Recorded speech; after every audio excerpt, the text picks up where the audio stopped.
South ఇండియాలోని అతి తక్కువ ధరలకి రత్నాలనందించే ఏకైక సంస్థ 6JVR. ప్రస్తుతం మనం ఉన్నటువంటి ఈ ప్లేస్లోనే మొన్న 3కి చేవెళ్లలో బస్సు అలాగే టిప్పరు ఢీకొని ప్రమాదం జరిగినటువంటి ఏరియా ఇది. ఒకసారి చూడండి, ఇంకా ఇప్పటికి కూడా కంకర అలాగే ఉండింది.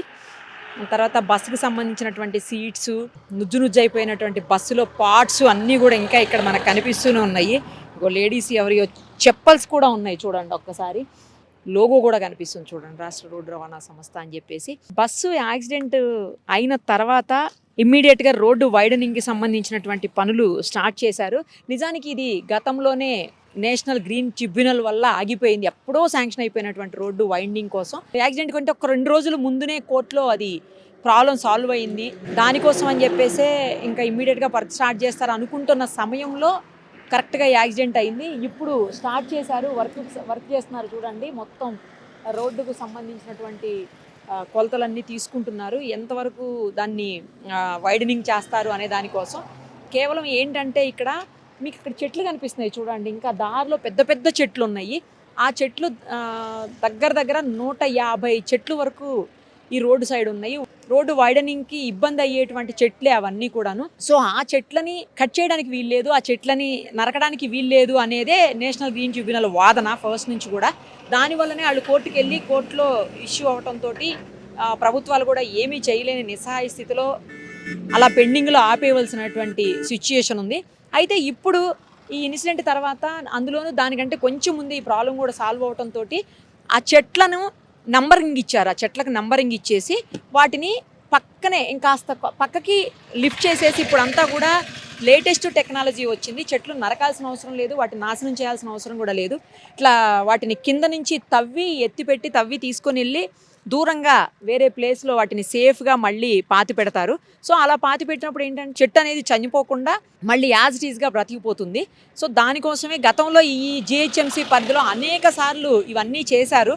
బట్ ఈ 10 ఏళ్లలో దగ్గర 10 ఏళ్ల నుంచి ఈ రోడ్డు వైండింగ్ కోసం ప్రయత్నం జరుగుతున్నప్పటికీ కూడా ఈ నేషనల్ గ్రీన్ ట్రిబ్యునల్ వాళ్ళ వల్లనే ఆగిపోయిందని చెప్పేసి మనకు తెలుసు కదా. అయితే వాళ్ళకి అప్పట్లోనే మొత్తం చెట్టు కింద నుంచి తవ్వి ఎత్తిపెట్టి పక్కకి తీసుకెళ్ళి మళ్ళీ వాటిని పాతి పెట్టాలి అన్న ఆలోచనలో చేసినప్పటికీ కూడా వాళ్ళు యాక్సెప్ట్ చేయలేదంట. అలా కూడా ఒప్పుకోము, ఆ తర్వాత అక్కడికి వెళ్ళిన తర్వాత చనిపోతే ఎవరు బాధ్యులు అవుతారని చెప్పి వాళ్ళు అప్పుడు దానికి కూడా ఒప్పుకోకపోవటం వల్లనే ఇవాళ ఇంత ఇన్సిడెంట్ అయింది. కానీ అందరూ ఆలోచించాల్సిన ఏంటంటే మనుషులు చెట్లు అని వచ్చినప్పుడు ఏది ముఖ్యం? మనుషులే కదా ముఖ్యం. చెట్లు ఇప్పుడు మనుషులే లేనప్పుడు చెట్లు ఏం చేసుకుంటారు? చెట్లు పెట్టుకొని ఏంటి ఉపయోగం ఏంటి మనుషులు లేనప్పుడు? ఇంకా ఆ చెట్ల కోసమే ఇంత ఇష్యూ అయింది. నెక్స్ట్ ఇంకొకటి ఏంటంటే రోడ్డు కూడా ఆ రోజు మనం చూసాము, మన దగ్గర విజువల్స్ కూడా ఉన్నాయి. ఆ విజువల్స్లో ఆ రోడ్డు ఏదైతే కింద పెద్ద గుంత ఉందో ఆ గుంతను కూడా పూడ్చారు. ఇప్పుడు లేదు ఆ గుంత కూడా. ఆ రోజు ఆ గుంత కూడా కారణమే ఈ అయినటువంటి యాక్సిడెంట్కి అని చెప్పుకున్నటువంటి పరిస్థితి మనం కూడా చూసాం కూడా. ఇప్పుడు ఆ గుంతను కూడా పూడ్చారు, ఒకసారి అది కూడా చూద్దాం మనం. ఆ రోజు చాలా పెద్ద గుంత ఉంది. ఇక్కడ ఇంకోటి ఏంటంటే ఇప్పుడు కాదు, ఈ ఏరియాలో దాదాపు 4-5 ఏళ్ల నుంచి కూడా అనేక యాక్సిడెంట్స్ అయ్యాయని చెప్తున్నారు. సుమారుగా 400 మంది వరకు ఈ రోడ్ యాక్సిడెంట్స్లో చనిపోయారు అని తెలుస్తుంది. సో ఇదిగోండి ఆ గుంతను చూడండి, ఇదే గుంత. ఆ గుంతను కూడా ఇప్పుడు కాంక్రీట్ తోటి ఫిల్ చేసినటువంటి పరిస్థితి అయితే ఉంది. ఈ గుంత కూడా ఆ రోజు యాక్సిడెంట్కి ఒక మెయిన్ రీజన్గా అక్కడున్న స్థానికులందరూ కూడా చెప్పింది. స్థానికులు ఎప్పటి నుంచో మొత్తుకుంటున్నా కూడా, స్థానికులు ఎంత గొడవ చేస్తున్నా కూడా ఈ రోడ్డు వైడనింగ్ అయితే కాలేదు ఇప్పటి వరకు కూడాను. కేవలం నేషనల్ గ్రీన్ ట్రిబ్యునల్ వల్లనే ఆ ప్రాబ్లం అయింది. నేను అదే ఇందాక చెప్పినట్లు మనుషుల చెట్ల అని వచ్చినప్పుడు 100% మనుషులే ముఖ్యం అవుతారు. మనుషులు లేకుండా చెట్లను ఏం చేసుకుంటారు? ఎందుకు చెట్లు చెట్లు చెట్లు చెట్లు అని చెప్పి చెట్లు ఉండాలి. ఎస్, పర్యావరణాన్ని కాపాడాల్సిన బాధ్యత అందరి మీద ఉంటుంది. కానీ మనుషుల్ని చంపేస్తూ కూడా చెట్ల కోసం అంటే అది కరెక్ట్ కాదు కదా. సో ఇవాళ 19 మంది చనిపోయి వాళ్ళ కుటుంబాల్లో తీరని శోకం మిగిలి ఒక ఫ్యామిలీలో 3 చనిపోయారు.